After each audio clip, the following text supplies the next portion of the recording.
While in quarantine, I have made it a point to watch 5 different post-apocalyptic anime. I did this not to celebrate the demise of society, but the demise of my mind because I'm going insane right now. I mean, seriously, even the hermits are starting to realize that this is way too much. Social distancing? I do that. But now I think I understand how Eren Yeager feels, except shrink an entire civilization to a 1-bedroom apartment with 2 people and a sassy rabbit. Anyways, I have been inspired to watch these shows due to the uncertainty of the future.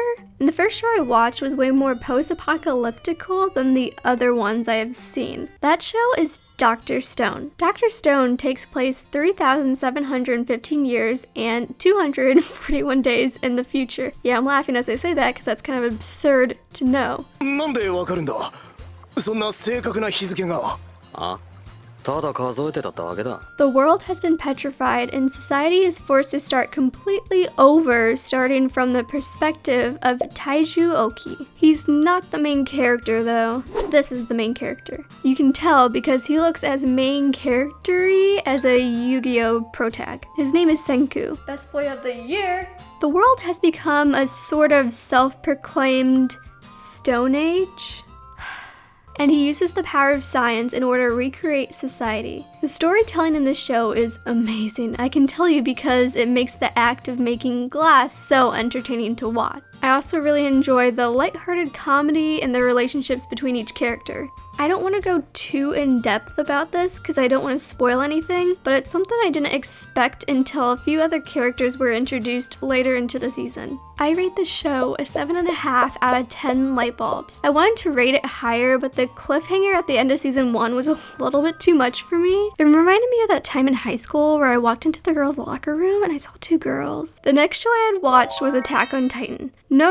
It's not my first time watching. Don't worry, it's my second time. You've only seen it 2 times? I feel like this was an obvious pick to watch, but it doesn't really change the fact that I watched it, so I'm going to include it in this video, thank you. I'm not going to talk too much about the show because even commoners know about it, but I will say that if you dropped it during the 4-year break, please watch season 3. This show gets so much better from season to season, and that's rare to say. And the final season will be coming out soon, so just please watch. I give the show 9 out of 5 screaming almonds. Next is Code Geass. Once again, this is not my first time watching this show. It's my 3rd time over the past 12 years of watching anime. Only 12 years? It was actually the gateway show that got me interested in stuff that wasn't just Pokemon and Shigokara. Oh my god. Now, Code Geass was first released in 2006, so I'm sure there's a handful of people who haven't really looked into it, so I'm going to talk about it briefly. Code Geass starts off in the not-so-distant future of 2017. The best of all best boys, Lelouch, inherits the power of the Geass,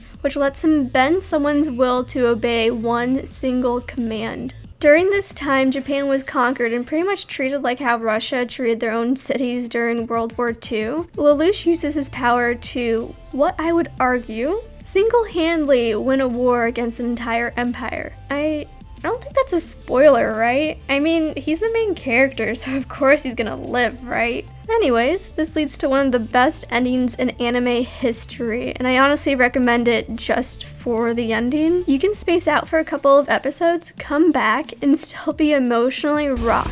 I wasn't sure whether or not to include Code Geass in this video, but then I took the viewpoint of the Japanese people, and I was like, yeah, okay. If Neon Genesis Evangelion is post-apocalyptic, then this is just the diet version. This show balances comedy with tragedy with thrill unbelievably well. 10 out of 10 cat episodes.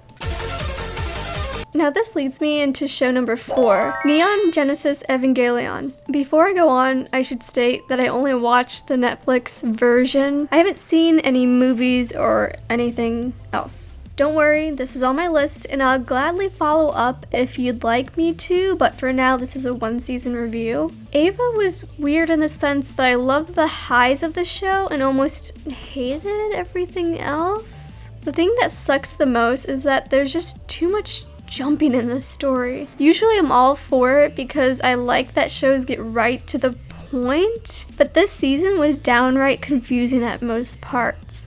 Yes, I am 100% aware the show did not age well, and that's probably the biggest fault. Not to mention the issues in the production staff as well. Anyways, I feel like I can't say too much about this show without giving too many spoilers, but I love the way Shy Boy Shinji, wow, that's a tongue twister, but I love the way Shy Boy Shinji interacts with his fellow unit members.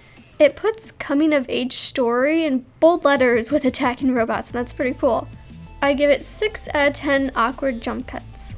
The last show I watched was Girls' Last Tour, or I should say that I tried to watch. The show is a perfect example of why the 3-episode rule exists. I actually gave it 4 episodes of my time because I heard positive things. I just couldn't find it myself. Maybe the show is just a real slow burn, but it's 12 episodes in total and nothing exciting has happened yet. The story is about 2 sisters born in a post-apocalyptic world who rediscover simple everyday things. They dream about true comfort within the realms of their knowledge and hunt for this within the barren wasteland that they live in. Personally, I couldn't stand that this show is just about 2 girls, especially because I couldn't relate to either of them. I rate the show 2 out of 10 teenage girls. So I bet you're wondering, where's Trigun? Where's Seraph of the End? Well, it's on my list, and I'm hoping to make a second video while in quarantine. I'd also love to be proven wrong about Eva, honestly. I'm very interested in figuring out what's great about it and experiencing it for myself. So please subscribe, and I will see you guys next time. Bye.